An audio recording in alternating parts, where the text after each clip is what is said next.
All right, we are talking about perspective today, and we're kind of gearing up to do your 2-point perspective drawing of a city street corner. And we'll look at some examples in class of the difference between 1-point and 2-point perspective.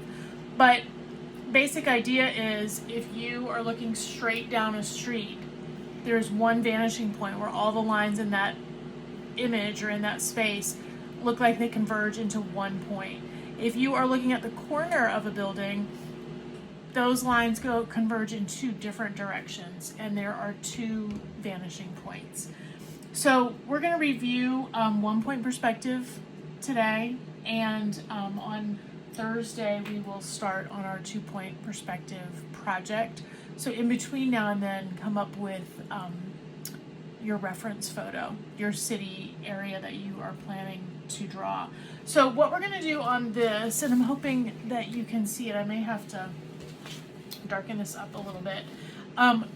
You're going to do some boxes in perspective, incorrect perspective, and if you remember from VA Comp, some of the rules that you need to remember when you're talking about perspective drawing in 1-point is vertical lines always stay vertical. They do not deviate from that.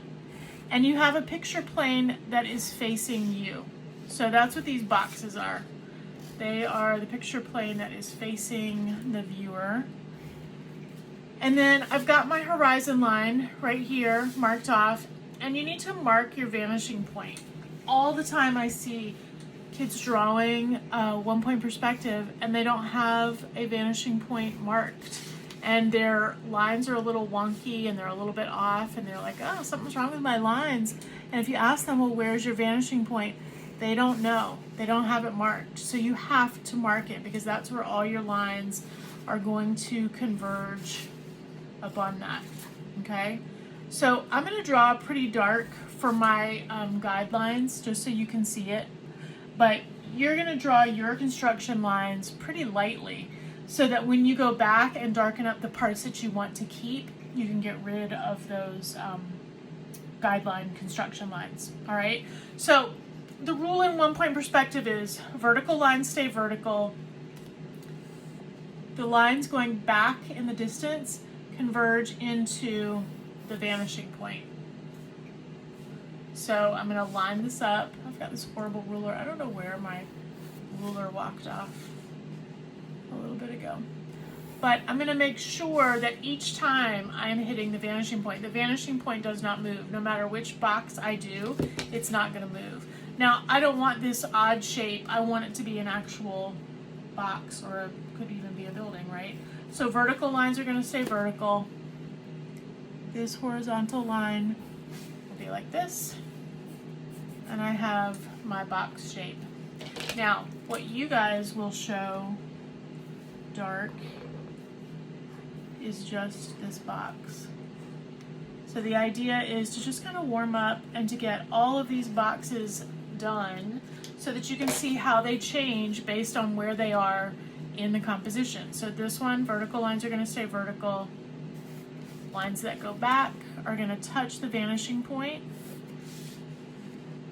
And depending on where you drew your box, your rectangular square to begin with, is going to depend on how much of the sides of this you can see. So this one way down here, I'm going to line that up. I'm not going to go all the way back because I don't want to run into that other box.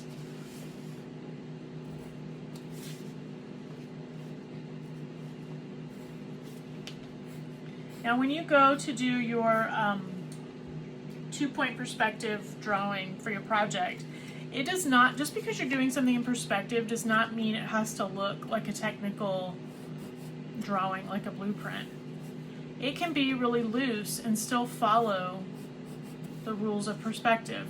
So if you are sketching it out and you get it kind of laid out, and then you decide you want to do it in watercolor, or you want to do it in mixed media, or you want the style of it to be a little looser, you can certainly do that. It doesn't have to be rigid and just a pencil drawing. It could be a style that's a lot looser, but it's still going to follow these same basic rules where vertical lines stay vertical and the other lines converge upon the vanishing point. When I get up here above the horizon line, it's the same concept. I'll go ahead and bring it all the way down.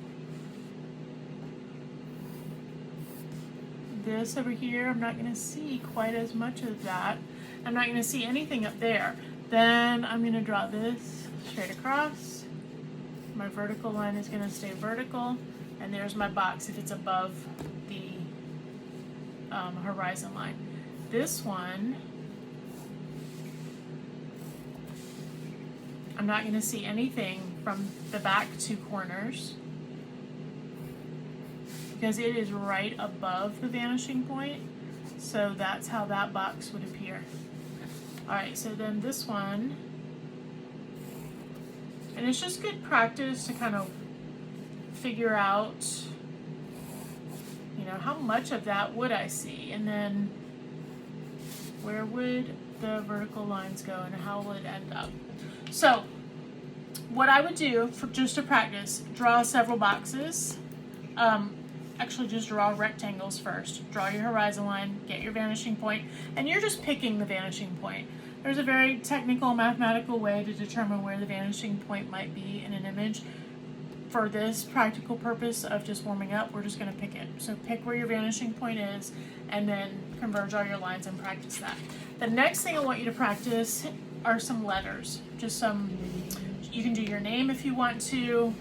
I just sketched mine out, but I'm going to go back and make it straight. So I've got my first name on here, and I'm going to make these letters 3D by doing the same concept. The vanishing point is back here. You can just imagine that there's a horizon line back there. And I'm going to make these look like they have some depth, some three-dimensional qualities just by connecting it to that vanishing point. And you can do your letters in a, like a row, like you're reading a name, or if you want to float them all around your page, you can do that too. So I'm going to take my vanishing point, I'll line it up on the corner. You can go all the way back if you want to, just till you get it figured out. And then I will go back. I'm going to keep those same rules where vertical lines are staying vertical.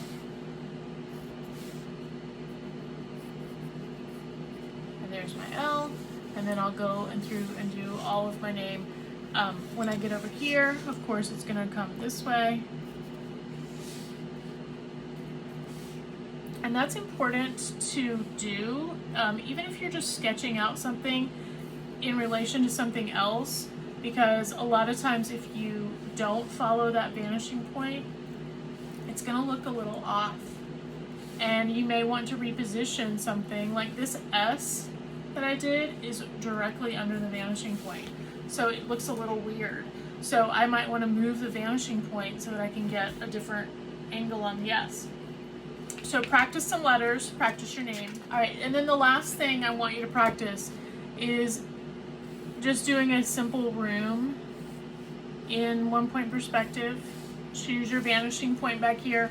Remember the edges of it inside space.